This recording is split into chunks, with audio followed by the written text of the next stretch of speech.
tæpir 4 milljarðar á meðan að peningandi sem eru til skiptana eru 1,5 milljarður. Þannig að eftirspurnin umtalsvert meiri heldur en framboði. Svo til viðbótar auðvitað hérna bygging eða endurbætur á götum og gangstéttum sem skipta afskaplega miklu máli. Þannig að ég held ég sé svona til viðbótar við það sem við gerðum síðast og greinargerðin með fjárhagsáætlun liggur opin á vef sveitarfélagsins, að þá held ég sé búin að gera grein fyrir því sem hafi átt sér stað frá síðustu umræðu og ég legg að sjálfsögðu til að bæjarstjórn samþykki þessa fjárhagsáætlun.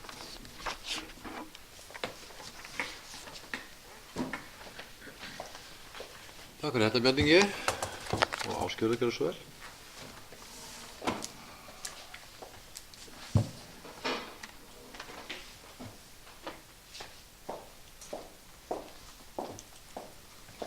Forseti, ágætu bæjarfulltrúar. Já, það munur að búa í sveitarfélaginu Hornafirði, þar sem fjárhagsstaðan mjög góð. Þetta verið mjög vönduð víða land að þessari stöðu. En í gögnum þessa fjárhagsáætlun var breytingartillaga að fjárhagsáætlun frá okkur bæjarfulltrúum Framsóknarflokksins. Leyfi forseta, ætlum við að lesa hana upp. Bæjarfulltrúar Framsóknarflokksins leggja til að fjárfesting í varanlegum rekstrarfjármunum verði lækkuð 270 milljónir úr 712.500.000 í 442.500.000 og á móti verði fyrirhuguð lántaka lækkuð sömu upphæð úr 500 milljónum í 230 milljónir. Þessar breytingar mun ekki hafa áhrif á aðra þætti fjárhagsáætlunarinnar og myndi ekki breyta rekstrarniðurstöðu áætlunarinnar. Og undir þetta skrifum við 3 bæjarfulltrúar Framsóknarflokksins, ég, Kristján Gunnarsson og Gunnhildur Eimsland. En það sem vakir fyrir okkur í þessu ekki það að það sé endilega þannig að sveitarfélagið Hornafirði sé svo illa sett að það geti ekki farið í þessa framkvæmd. Bæjarstjóri kom nú inn á það að hluta til áðan að það hefur ekki verið hægt að framkvæma vegna þess að það vantað verktaka og það ég veit ekki hvort það skrifuð lög eða reglur eða hvað það en það allavega mælst til þess að opinberir aðilar dragi að sér í framkvæmdum þegar að mikil þensla á markaði og við vitum alveg hvernig það hér í sveitarfélaginu Hornafirði í dag. Það vantar fólk til þess að vinna störfin. Þar af leiðandi verða þau nú oft dýrari og líka það verið að fara í verk sem að fólk hefur ekki tíma til að vinna og í mörgu og verður lengist framkvæmdatími og annað slíkt. Þessar 270 milljónir sem við leggjum til að sé lækkað harmonerar við það sem talað í leikskólan Lönguhóla og það ástæðan miklar framkvæmdir. Það eins og ég kom inn á áðan fyrr í þessum fundi starfsmannamálin og ég ætla ekki að fara að endurtaka það hér, það hefur allt verið sagt og þannig að þetta eru megin ástæðurnar fyrir því að við viljum að þarna sé stoppað og þetta lækkað og að við bíðum með þessa framkvæmd. Bygging íbúða, leiguíbúða mun mikilvægari. Okkur vantar fólk, okkur vantar starfsfólk og það búið að fara inn á það að okkur vantar starfsfólk á alla staði. Sem betur fer þá eru þau hús sem eru hér á sölu, það mikið til að seljast. Fólk sem að koma til staðarins að byrja að vinna hér og hana að kaupa sér eignir sem bara mjög ánægilegt. Það hefur verið mikil eftirspurn eftir lóðum og það hefur ekki verið skortur á lóðum undanfarin ár. Þessar lóðir hafa allar verið til. Það hefur ekki verið vandamál en nú loksins það að fara af stað og vonandi að halda þeir áfram sem eru búin að fá lóðaúthlutanir að það sé rétt að byrja núna. En það er mikið að gerast og ég til að sveitarfélagið eigi að draga að sér hendur á þessum tímapunkti og hlúa að því sem helst þarf sem íbúðabyggingar og svo verkefnin endalaus. Það Sindrabær, það Jökulheimar, það ýmislegt fleira sem ekki var talið upp sem við þurfum að fara í og jafnvel getum við farið í þetta allt saman ef við værum bara að horfa á það að við megum ná 150% skuldsetningu sveitarfélagsins. Það er ekki vandamálið. Vandamálið það að fá fólk til þess að vinna þetta og gera þetta vel.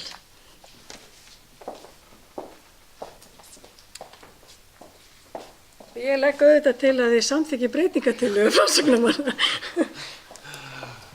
Takk fyrir þetta, Ásgerður og Björn Ingi gjörðu svo vel.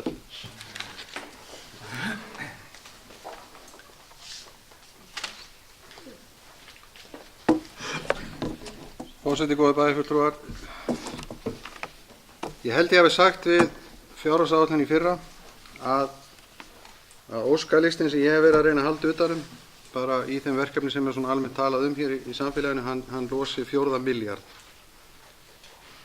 Sem er þannig að, en ég held ég hafi líka sagt að sumt verið náttúrulega bara forgangsraða og sumt gerist hægt og rólega. En ég verð bara að leyfa mér að ég er svolítið undrandi á vinnubrögðum Framsóknarmanna. Það er kannski ekkert nýtt, það hefur svo sem komið fram áður, en við fyrri umræður fjárhagsáætlun, þá eins og Ásgerður sagði áðan, þá greiddu þau atkvæði gegn fjárhagsáætlunni og bara eðlilegt, nei, mér fannst það ekki eðlilegt, en það var þeirra ákvörðun. Tvisvar sinnum tókum við fjárhagsáætlun til umræðu í bæjarráði, sem er það sem við gerum þegar við erum að tala að við erum að vinna inn á milli umræða. Aldrei í þeirri vinnu, hvorugt skiptið, komið fram einhverjar hugmyndir einhverjar breytingar eða einhvern aðra útfærslu heldur en við höfum lagt fram á bæjarstjórnarfundi. Það sjá menn alveg að mér lesa bókanirnar. Engin ekkert innlegg inn í vinnuna til þess að reyna að koma þá þessum sjónarmiðum á framfæri. Ásgerður nefndi hérna alveg akkurat að þessi upphæð sem er talað að draga niður er nákvæmlega svo upphæð sem við hugsum okkur að setja í endurbyggingu og viðbyggingu við leikskóla. Ekki það kom mér reyndar ekkert á óvart. Framsóknarmenn vilja litlar sem engar breytingar gera á fyrirkomu leikskólana. Það hefur eiginlega alltaf legið fyrir og verður sjást alltaf deginum ljósara. Lántaka lækkuð, en það sem ég er mest undrandi á er eiginlega síðasta setningin. Að tillaga muni enga breytingu hafa á fjárhagsáætlun og mun því ekki breyta rekstrarniðurstöðu. Það er bara einfaldlega rangt. Þetta setur efnahagsreikningin upp í loft, þetta breytir eignum, þetta breytir fjármagnsliðum, þetta breytir afborgunum af lánum, þetta breytir afskriftum. Ef þið hefðu sagt, við setjum ekki 270 milljónir í þetta, við ætlum að setja það í eitthvað annað, þá hefur þið getað látið setningun að standa þetta breytist ekki niðurstöðu efnahagsreiknings eða niðurstöðu eigna eða fjármagnsliða. Þá hefði þetta engin áhrif haft á rekstrar niðurstöðu sveitarfélagsins og aðra þess háttar. Þetta er bara algjörlega óígrunduð til breytingartillaga við fjárhagsáætlun að mínu viti. Og ég mun því ekki geta greitt atkvæði, ekki það hefur komið neinum óvart, með þessari breytingartillögu.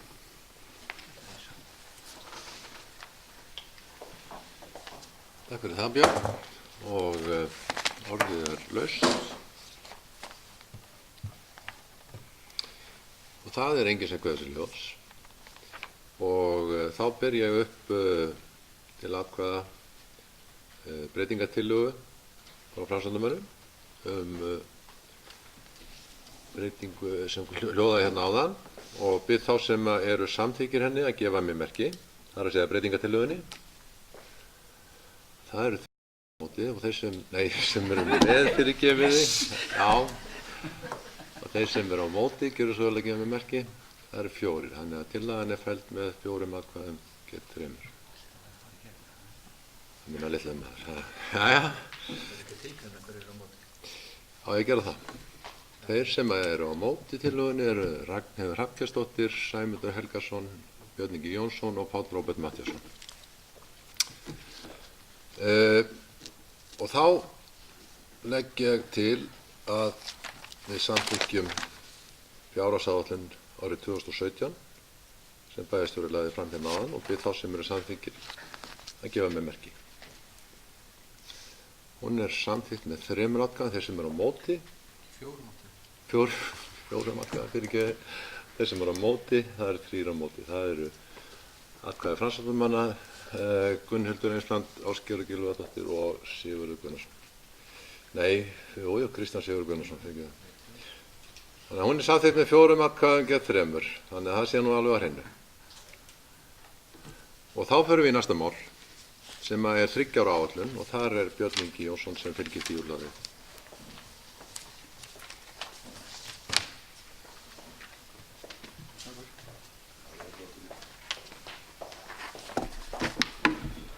Forseti, góðir bæjarfulltrúar, eins og lög gerir ráð fyrir hér lögð fram einnig til seinni umræðu 3 ára áætlun sveitarfélagsins fyrir árið 2018 til árið 2020 og það sama á við hana, það hefur ekki orðið stórvægilega breytingar á henni fyrir utan það sem ég nefndi með þjóðhagsspána og lántaka hefur færst til innbyrðis á milli ára frá fyrri áætlun. Það er að segja að við gerum ráð fyrir árinu 2018 myndum við taka 200 milljónir í lán en nú gerum við ráð fyrir 250 og á árinu 2020 gerum við ráð fyrir 100 milljónir sem nú er gert ráð fyrir 50 milljónum.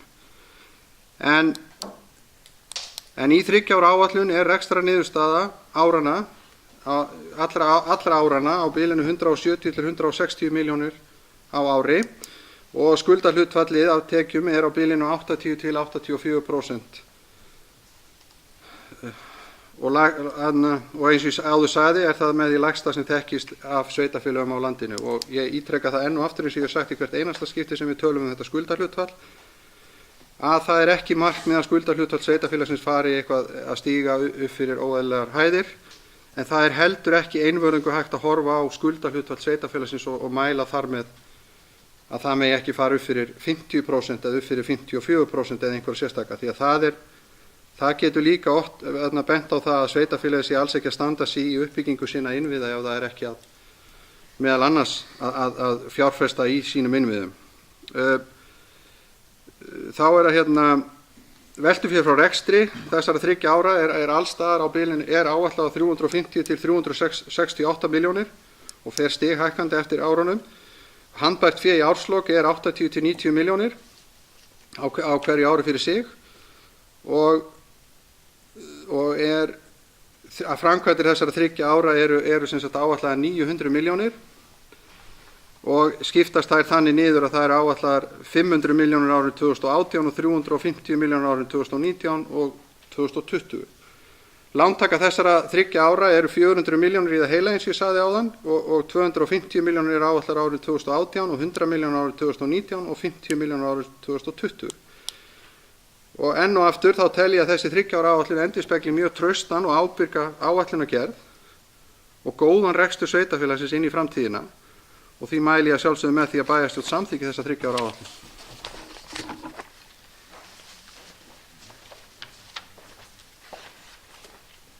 Takk fyrir það, Björn.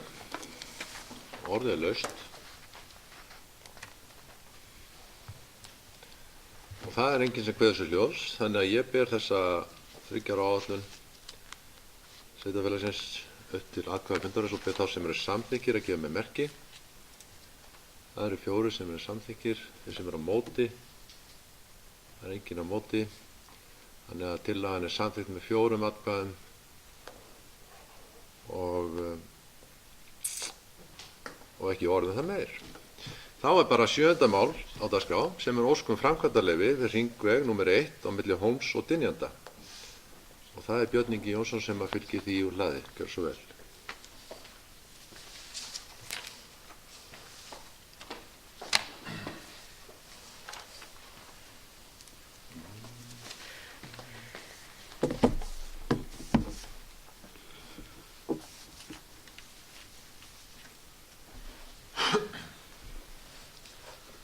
Forseti, góðir bæjarfulltrúar, hér er sem sagt til umfjöllunar ósk Vegagerðarinnar framkvæmdaleyfi dagsett 21. júní 2016 vegna hringvegar Hornafjarðarfljót leið 3B.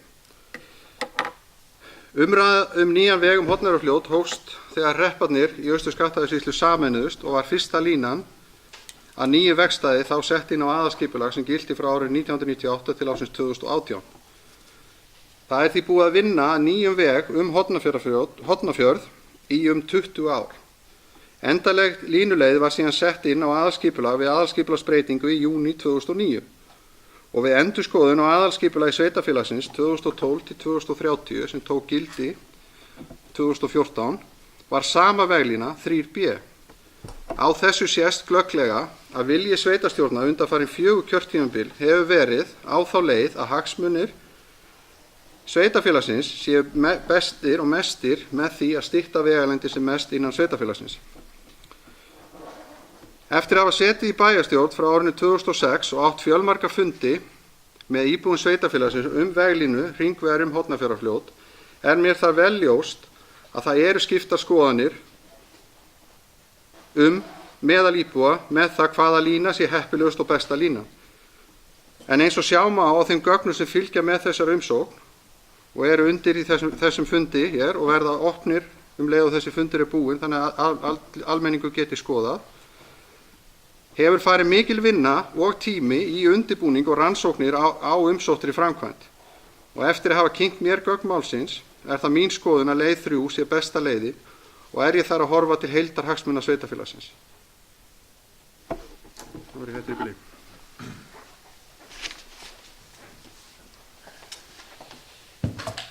Takk fyrir það, Björn. Orðið laust, Sæmundur og Sverr.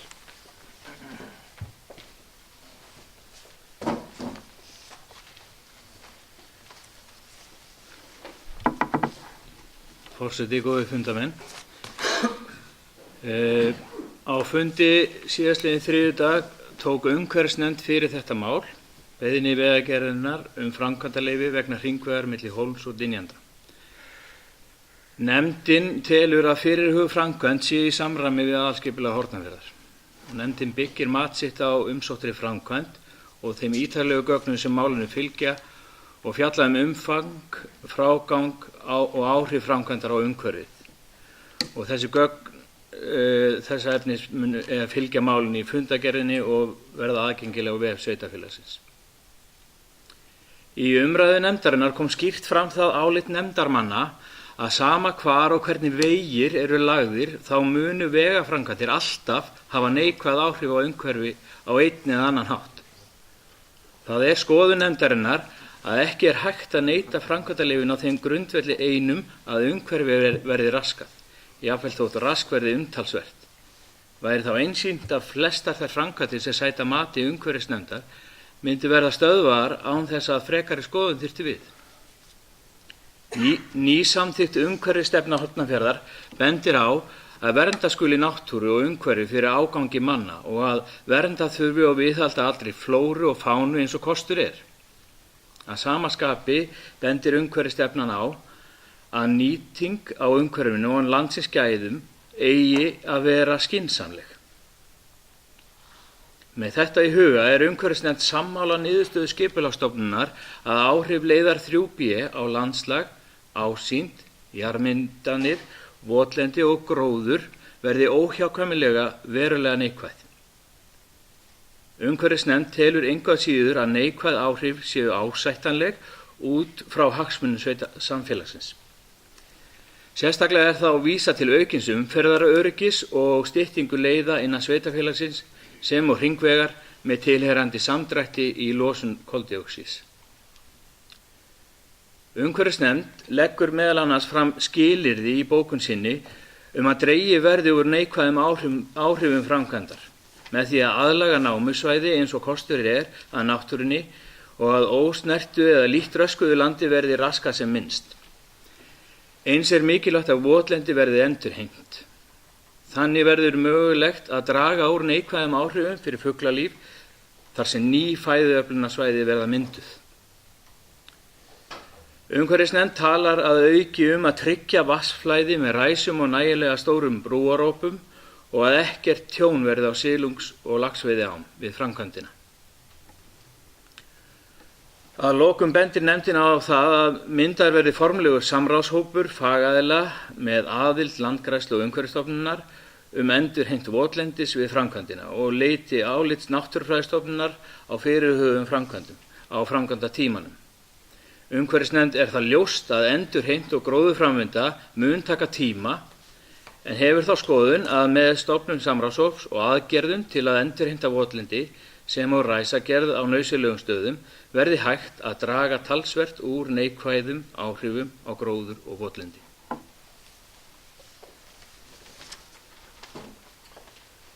Takk fyrir það, Sæmundur. Orðið laust. Og þá ætla ég að fá að nota tækifærið og fá að tjá mig þetta mál. Við erum í dag að fjalla í annað skipti framkvæmdaleyfi fyrir vegagerðina vegna leiða 3B. Eftir að hafa veitt leyfi fyrir því í september var ákveðið að taka það tilbaka og skoða ennþá betur þau rök sem liggja fyrir málinu. Við höfum fengið ýmsar ábendingar og ráðleggingar bæði frá íbúðum, sveitarfélagsins og víðar. Frá því að ég tók við formennsku í skipulagsnefnd hefur ekkert annað mál útheimt jafn mikla vinnu og yfirlegu eins og þetta. Skjölin sem fylgja þessu máli skipta hundruðum og flest af því hefur verið lesið oftar en einu sinni. Og eftir því sem ég skoða máli betur þá ég sannfærður það að þessi leið, 3B, samræmist best þeim markmiðum sem lagt upp með. Það í fyrsta lagi umferðaröryggi, í annar stað þetta mesta styttingin innan sveitarfélagsins og síðan það stytting hringvegarins. Á þessu ári eru 20 ár síðan farið var að skoða þessi mál og allan þennan tíma hefur verið tekist á hvaða leið á að fara. Árið 2009 var leið 3B sett inn á aðalskipulag 13 árum eftir að sú vinna hófst. Samt hafa menn komið fram síðustu daga og vikur og sagst vera með betri leið sem lítið mál væri að setja inn á aðalskipulag og sátt væri um. Þetta mun ekki tefja verkið sem neinu nemi og sé betra í alla staði. Ég vil minna á það að ákvörðun leið 3B ekki bara val þessarar bæjarstjórnar, heldur var þessi lína valin af þar síðustu bæjarstjórn sem sett hann inn á aðalskipulag. Bæjarstjórnin á síðasta kjörtímabili staðfesti hana í endurskoðuðu aðalskipulagi árið 2014 og núna þriðja bæjarstjórnin einhuga að velja þessa leið. Eins og flesti vita hefur orðið gífurleg aukning ferðamanna til landsins síðustu ár sem sést best á tölum umferð á vegum og ekki síst á fjölgun slysa. Þessi staðreynd gerir kröfuna bætt umferðaröryggi ennþá mikilvægari. Og í ljósi umræðunnar síðustu vikur þá vil ég benda á að allar leiðir sem voru til umræðu valda umhverfisspjöllum. Allar leiðirnar þurfa námur og allar leiðirnar koma til með að sjást. Bara svo því sé haldið til haga. Og þegar menn halda því fram að þetta sé langt dýrasta leiðin, þá tala menn ekki það að með leið 3B fáum við mun lengri nýjan veg sem uppfyllir ströngustu kröfur umferðaröryggi sem leið 1 gerir ekki. Það líka mín skoðun að það sé mikill meiri hluti íbúa sveitarfélagsins fylgjandi þessari leið, þó ég geri mér alveg grein fyrir því að það ekki allir fylgjandi henni. Og það mjög skiljanlegt að landeigendur sem þurfa að láta landendur veginn séu ekki sáttir og ég virði þeirra skoðun.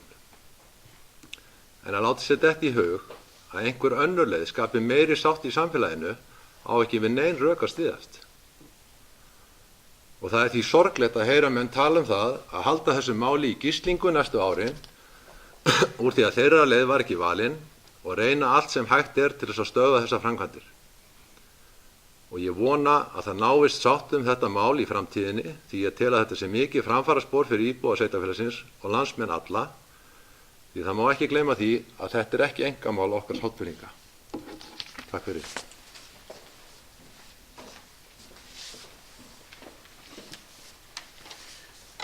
Takk fyrir það, Páll Róbert, og orðið lust. Ásgerður, Gílóttur, þú gerir svo vel.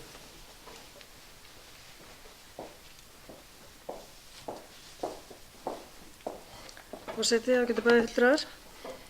Þeir formenn umhverfisnefndar og skipulagsnefndar hafa farið ágætlega yfir það vinnu sem við höfum lagt í þetta mál og eins og ég eftir að bæjarstjóri sagði, ég hef verið í þessum bransa frá 2010 og á þessum tíma hefur þetta mál komið oftar inn á borð, þannig að maður hefur þurft að taka afstöðu, lesa þessi gögn og annað slíkt og þó að aldrei hafi þau verið lesið og rýnd eins vel eins og nú síðustu vikur að þá mín skoðun, hún stendur og og ég til að vera samfélagslega ábyrgð að taka það þannig að halda áfram með þá línu sem var lögð 2009 og hvika ekki frá því og við staðfesta áður í bæjarstjórn og það hefur ekkert breyst.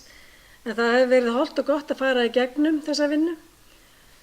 En ég tel að þær breytingar sem hafa verið gerðar á þessu til þess að draga úr áhrifum á umhverfið, þær hafa verið góðar og ég treysti því að svo vinna sem fer fram með þessu samráðshópi og öðru slíku að þarna verði hugað að þessum þáttum áfram í vinnunni.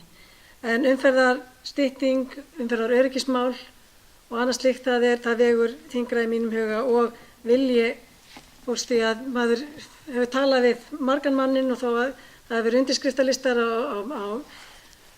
og fólk á báðum hliðum hafa lýst sínum skoðunum að það eru mun fleiri heldur en sem hafa skrifað undir sem hafa talað við mann út af þessu og ég tel það að það sé fleiri sem vilja þessa leið heldur en ekki og það okkar í bæjarstjórn að horfa á heildarsamhengið og að taka hagsmuni heildarinnar fram þér.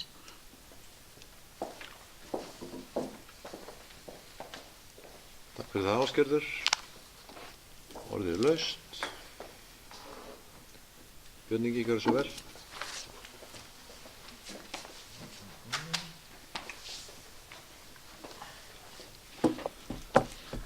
Forseti, góðir bæjarfulltrúar. Ég ætla hér að lesa upp bókun, eða tillögu bókun bæjarstjórnar sem þarna, en hún er á þennan veg. Bæjarstjórn hefur kynnt sér bókun umhverfisnefndar frá 29. nóvember síðastliðinn og skipulagsnefndar frá 30. nóvember síðastliðinn sem fjalla fyrirliggjandi umsókn Vegagerðarinnar dagsettar 21. júní 2016 framkvæmdaleyfi til lagningar á nýjum hringveg Hornafjörð milli Hólms og Dynjanda. Í bókun umhverfisnefndar kemur fram að nefndin hafi kynnt sér matsskýrslu framkvæmdarinnar og álit skipulagsstofnunar mat á umhverfisáhrifum vegna framkvæmdarinnar. Jafnframt kemur fram að nefndin hafi kynnt sér umsagnaraðila þar á meðal umsögn Umhverfisstofnunar dagsett 2. nóvember 2016. Auk þess segir í bókun nefndar að nefndin taki undir álit skipulagsstofnunar meðal annars skilyrði leyfisveitingar og vísi sérstaklega í stefnu í gildandi aðalskipulagi Hornafjarðar frá 2012-2030. Leggur umhverfisnefnd til að umsótt framkvæmd verði samþykkt. Í bókun skipulagsnefndar kemur fram sambærilega málsmeðferð á umsóttri framkvæmd. Skipulagsnefnd mælir einnig með að umsókn Vegagerðarinnar verði samþykkt af bæjarstjórn. Bæjarstjórn telur með vísan til framangreindra bókana ljóst að nefndirnar hafi kynnt sér ítarlega umsótta framkvæmd og fylgigögn og hafi komist að rökstuddri niðurstöðu í framhaldi þess, líkt og áskilið í 2. málsgrein 14. grein skipulagslaga. Auk þess kemur fram í bókun beggja nefnda að fjallað var skilyrði 13. grein skipulagslaga og komust nefndirnar að rökstuddri niðurstöðu þess efnis að skilyrði ákvæðisins væri uppfyllt. Bæjarstjórn hefur kynnt sér umsótta framkvæmd og umhverfisáhrif hennar, matsskýrslu, álit skipulagsstofnunar mat á umhverfisáhrifum framkvæmdarinnar. Unnin var greinargerð fyrir bæjarstjórn vegna umsóknar Vegagerðarinnar framkvæmdaleyfi hringvegar Hornafjörð sem fjallar framkvæmdina út frá lögum, reglum og fyrirliggjandi gögnum. Bæjarstjórn hafði greinargerðina til hliðsjónar við afgreiðslu málsins. Bæjarstjórn tekur undir álit skipulagsstofnunar meðal annars skilyrði leyfisveitingar og vísar sérstaklega í stefnu sveitarfélagsins samkvæmt aðalskipulagi Hornafjarðar 2012-2030 samanber til dæmis kafla 9. Bæjarstjórn tekur undir sjónarmið umhverfisnefndar og skipulagsnefndar sem í fullu samræmi við áherslur og stefnu gildandi aðalskipulags. Það mat bæjarstjórnar að leið 3B uppfylli markmið aukið umferðaröryggi mun betur en aðrar leiðir gera. Að mati sveitarfélagsins ekki aðrir kostir fyrir hendi sem ná markmiðum umferðaröryggi og styttingu veglengda eins og leið 3B gerir. Með hliðsjón af gildandi aðalskipulagi og breytingar sem gerðar voru árið 2009 á aðalskipulagi Hornafjarðar 1998-2018 fjallað nýtt vegstæði hringveg 1 Hornafjörð sem hefði það að meginmarkmiði að stuðla að auknu umferðaröryggi og stytta leiðir innan sveitarfélagsins. Uppfyllir umsótt framkvæmd skipulagsáætlun sveitarfélagsins. Bæjarstjórn leggur áherslu á að stytting veglengda og þjónustukjarna sveitarfélagsins á Höfn forsenda áframhaldandi byggðar og atvinnuþróunar á Mýrum í Suðursveit og Öræfum. Að stytta leiðir að þjónustukjarna sveitarfélagsins styður við þá viðleitni að gera sveitarfélagið einu búsetu og atvinnusvæði. Jákvæð samfélagsleg áhrif eru því mest fyrir sveitarfélagið Hornafjörð ef farið verði leið 3B. Eftirfarandi skilyrði skulu umsótt framkvæmdaleyfi. Vegagerðin skal hafa samráð við sveitarfélagið staðsetningu á áningastöðum við hringveginn. Deiliskipuleggja þarf námur í Djúpá, Hornafjarðarfljótum, Skógey og við Lambleiksstaði. Vegagerðin skal mynda formlegan samráðshóp fagaðila meðal annars með aðild Landgræðslu ríkisins og Umhverfisstofnunar endurheimt votlendis vegna framkvæmdarinnar. Samráðshópurinn hafi það hlutverk að fylgjast með endurheimti votlendis á framkvæmdasvæðinu og vinna að því markmiði að votlendi endurheimtist til jafns við það sem framkvæmdin hafi raskað. Lagt til að samráðshópur endurheimt votlendis leiti til Náttúrufræðistofnunar þætti sem þarf að hafa í huga til að ná sem bestum árangri. Frágangur á efnistökusvæðum skal ákveðinn í samráði við Umhverfisstofnun og að öðru leyti skal framkvæmdaleyfi bundið skilyrðum 9. kafla áðurnefndrar greinargerðar. Bæjarstjórn samþykkir fyrirliggjandi tillögu og bókanir umhverfisnefndar og skipulagsnefndar og samþykkir umsókn Vegagerðarinnar framkvæmdaleyfi til lagningar á nýjum hringvegi Hornafjörð milli Hólms og Dynjanda. Og í framhaldinu mun bæjarstjórn fela skipulagsstjóra að gefa út framkvæmdaleyfi í samræmi við reglugerð framkvæmdaleyfi nr. 772 frá 2012.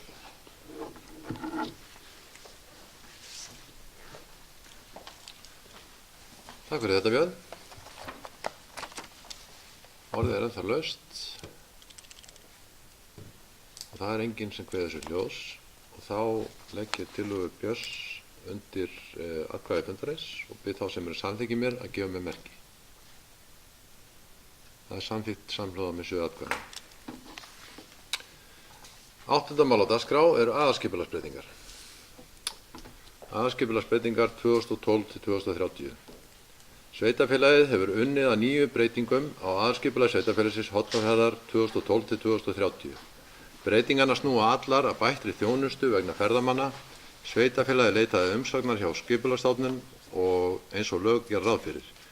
Í umsögn Skipulagsstofnunar er bent á að komið sé þörf á að endurskoða stefnu og uppbyggingu vegna ferðaþjónustu í aðalskipulaginu og forsendur verði endurskoðaðar með hliðsjón af raunverulegri og áætlaðri fjölgun ferðamanna á næstu árum. Skipulagsnefnd lagði til á fundi sínum þann 30. nóvember að endurskoða þurfi aðalskipulag sveitarfélagsins 2012 til 2030 vegna breyttra forsenda varðandi ferðaþjónustu. Lagði til að bæjarstjórn gefi heimild til þess að hefja endurskoðun á ferðaþjónustukafla aðalskipulagsins 2012 til 2030 samkvæmt 35. grein skipulagslaga. Og orðið er laust. Það er enginn sem kveður sér hljóðs, þannig að ég ber þessa tillögu upp til atkvæða fundarins og ber þá sem eru samþykkir að gefa mér merki. Það er samþykkt með 7 atkvæðum. 9. mál á dagskrá. Aðalskipulagsbreyting Svínhólar. Óskað er eftir að breyta landnotkun á skilgreindu svæði úr landbúnaðarsvæði í verslun- og þjónustusvæði vegna fyrirhugaðrar hótelbyggingar, vegaframkvæmda og starfsmannaaðstöðu. Legg til að bæjarstjórn samþykki fyrirhugaðar breytingar á aðalskipulagi og vísi henni í endurskoðun á aðalskipulagi sveitarfélagsins 2012 til 2030 ferðaþjónustukafla. Orðið er laust og það er enginn sem kveður sér hljóðs, þannig að ég legg þessa tillögu undir atkvæði fundarins og bið þá sem eru samþykkir að gefa mér merki. Það er samþykkt með 7 atkvæðum. 10. mál. Deiliskipulag Vagnstaðir. Deiliskipulagstillagan var í kynningu frá 22. september til 3. nóvember. Markmiðið með gerð deiliskipulagsins er að efla byggð á svæðinu og styrkja atvinnulíf samhliða að auka afþreyingu í sveitarfélaginu. Umsagnir bárust frá Umhverfisstofnun og haust og hefur skipulagsnefnd brugðist við þeim með svörum sínum í bókun nefndarinnar frá 30. nóvember.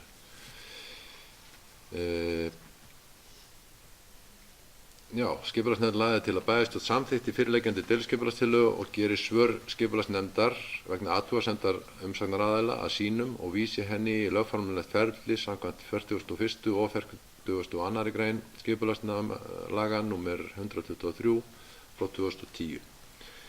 Orðið er laust. Það er enginn sem kveður sér hljóðs, þannig ég legg þessa tillögu undir samþykki fundarins og bið þá sem eru samþykkir að gefa mér merki. Það er samþykkt með 7 atkvæðum. Takk fyrir það. Deiliskipulag 11. mál. Deiliskipulag Hólabrekku. Málinu er frestað þar sem öll gögn liggja ekki fyrir fundinum. 12. mál. Deiliskipulag Tjaldsvæðis Hafnar. Málinu er líka frestað vegna þess að það vantar gögn fyrir fundin. 13. mál. Deiliskipulag austan Vesturbrautar S3. Tillaga að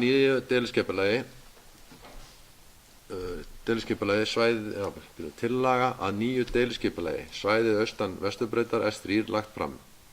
Skipulagið gerir ráð fyrir stækkun núverandi leikskóla við Lönguhóla og núverandi leikskólasvæði Krakkakots við Víkurbraut 24 verði nýtt undir aðra samfélagsþjónustu með möguleika á stækkun hússins. Þá er gert ráð fyrir nýju raðhúsi fyrir aldraða við Víkurbraut 34. Ennfremur er gert ráð fyrir bættu umferðarflæði svæðið. Skipulagsnefnd lagði til að bæjarstjórn samþykkti að auglýsa deiliskipulagstillöguna samkvæmt 41. grein og skipulagslaga. Forseti bara, já það var orðið laust fyrir ekki. Góðan aðeins fram hérna.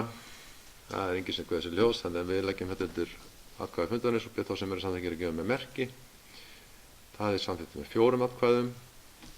Þeir sem eru á móti, það er enginn á móti. 3 sitja hjá. Og þá telst þetta samþykkt. 14. mál, breyting á deiliskipulagi HSSA.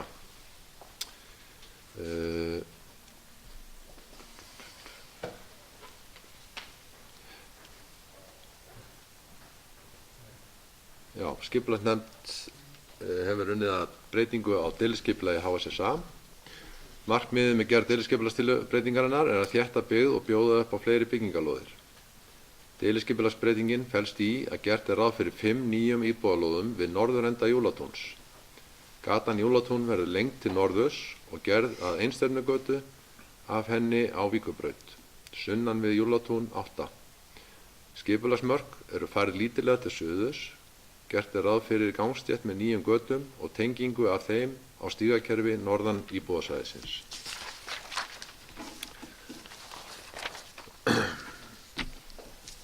Skipulagsnefnd lagði til að bæjarstjórn samþykkti að auglýsa breytingu á deiliskipulag fyrir HSSA samkvæmt 41. grein skipulagslaga.